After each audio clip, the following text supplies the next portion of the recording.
Imagine a moment when owning a land is within reach. What is the first thing you would do? Hi everyone, I'm Mark and welcome back to the channel. We are a young couple in Poland with 2 kids, and this is our journey of building our home. In today's episode, I'm building these pillars after some changes to the floor plan, so tag along to see the full story and all the challenges I faced along the way. I used a plumb to mark the spot directly below where the last beam was sitting, since the first pillar needed to be right underneath it. I cleared all the dust so I could mark the ground just right. These pillars were not in the plan. We decided to change things mid-build. The first hour was spent measuring, planning, and talking through every step with my dad, just to make sure it all lines up and I don't do any mistakes, or try to avoid as much as I can. Once the plan was set, we started marking the lines on the ground with Bartek. I had some family visiting that day, and he was kind enough to lend me a hand. I was sure I got it right first time, but it turns out I didn't. I measured from the inside of the wall, while the plans were from the edge. That meant moving everything just 24 centimeters to match the wall thickness and redoing all the markings. Just in time to make the first mistake of the day. I cut 8 pieces of 12mm rebar ready for the next step.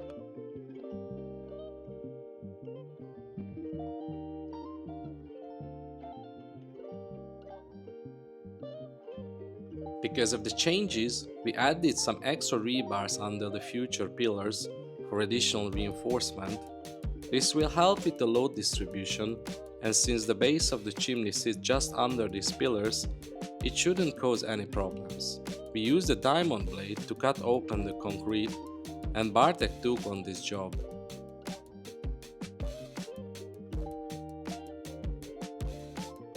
It was quite loud and messy, but he didn't complain once. Thank you.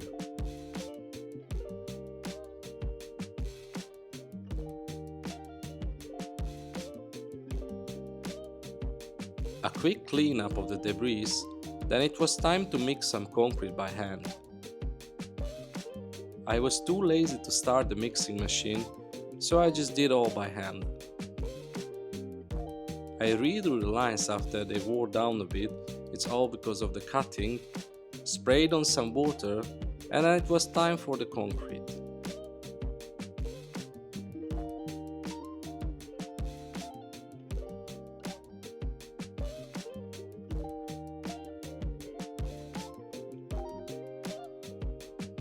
I started by filling the hole with some concrete, placed the rebars, and then added another layer all the way to the top.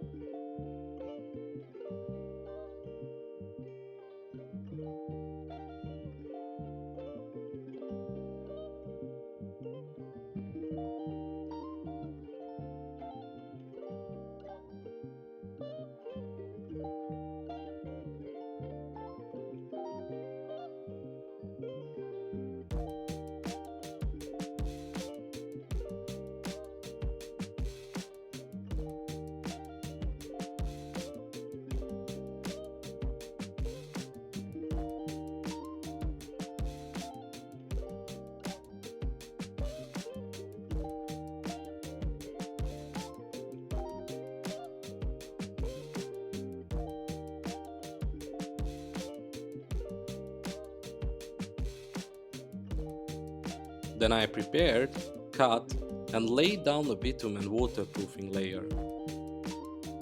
This is crucial.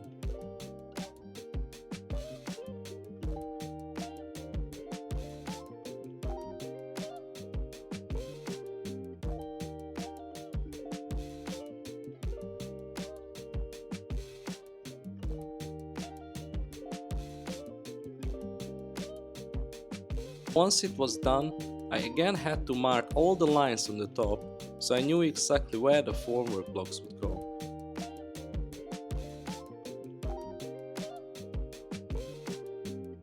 I cut some more rebars to about 50 cm long, drilled 4 holes under each pillar, and cleared all the dust. Then I filled the holes with special glue and set the rebars in place. After just a few minutes they were rock solid.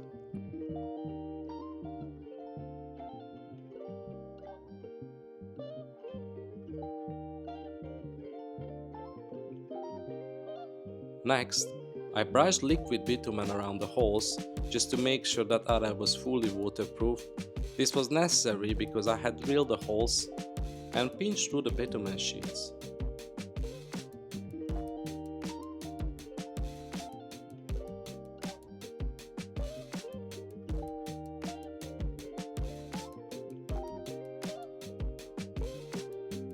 I moved the blocks that had been left in front of my land by our supplier that morning, while Bartek bent the rebars to build a rebar tower for reinforcing the concrete pillars later.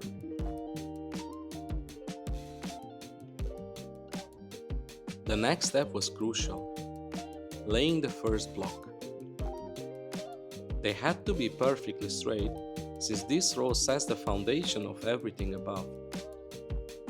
I spent quite some time on it, double-checked everything before letting it set and dry.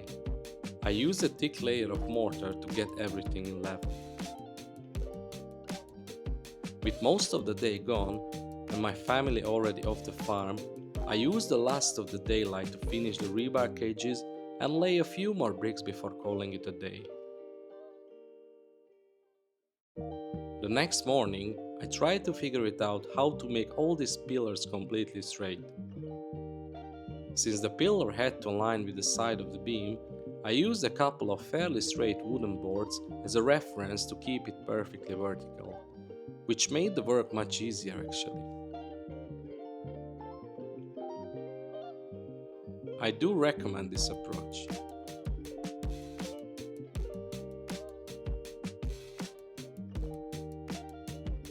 I used a thicker layer of glue because the edges of the bricks were not very smooth, and this allowed me to level them properly. The layer was about half centimeter thick, but the weight of the brick compressed it later anyway.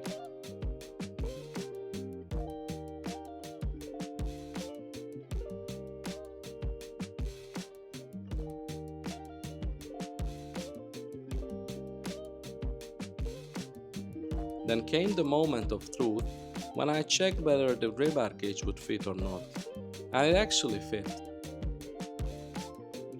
Next, I prepared a reference guide for the next pillar.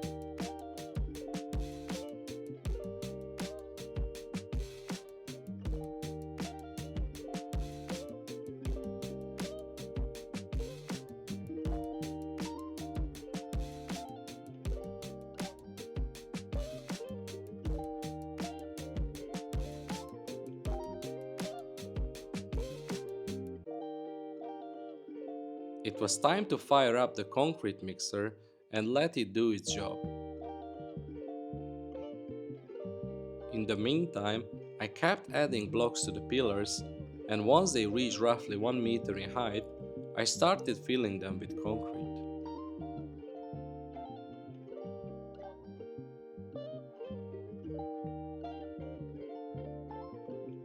Filling the pillar section by section every meter made it easier to compact the concrete, so I kept filling and shaking the rebar.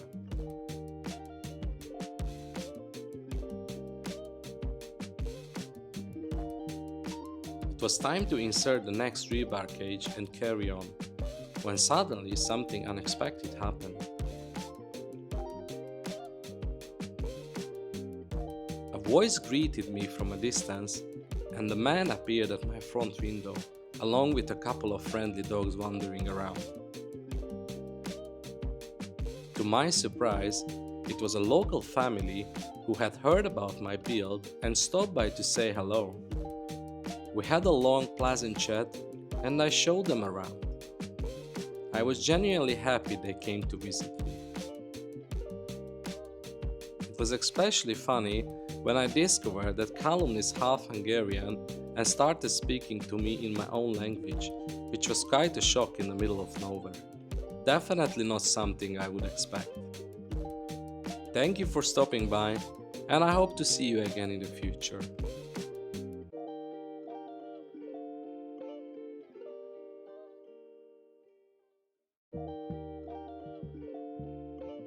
Once my visitors had left, I still had some daylight, so I picked up the pace and planned to finish those pillars.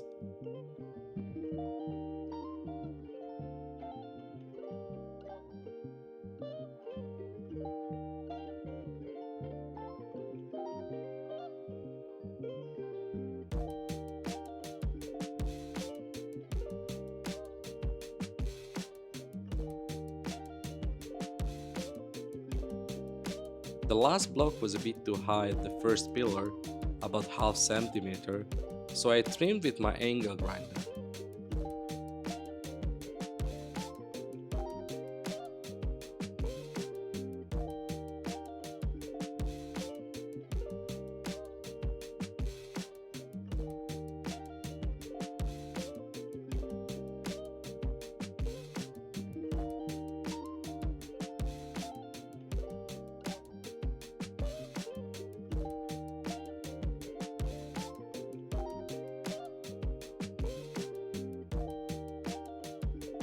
Shortly after the block was in its final place, I filled the rest of the pillar with concrete, removed the support planks, and was ready for the final step of the day.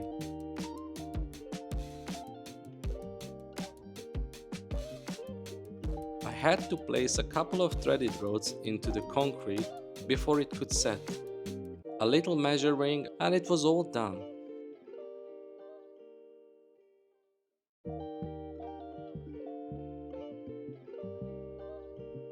It was time to wrap up the day and head home. That was it for today's work. I hope you enjoyed this episode. One pillar is done, things are moving along, and I'm really happy with how it turned out. Thanks for joining me. Consider subscribing. If you'd like to support the channel with the price of a coffee, you can find a link in the description. Much appreciated. I'll see you in 2 weeks with a new update. Thanks for watching. Mark is out. Peace.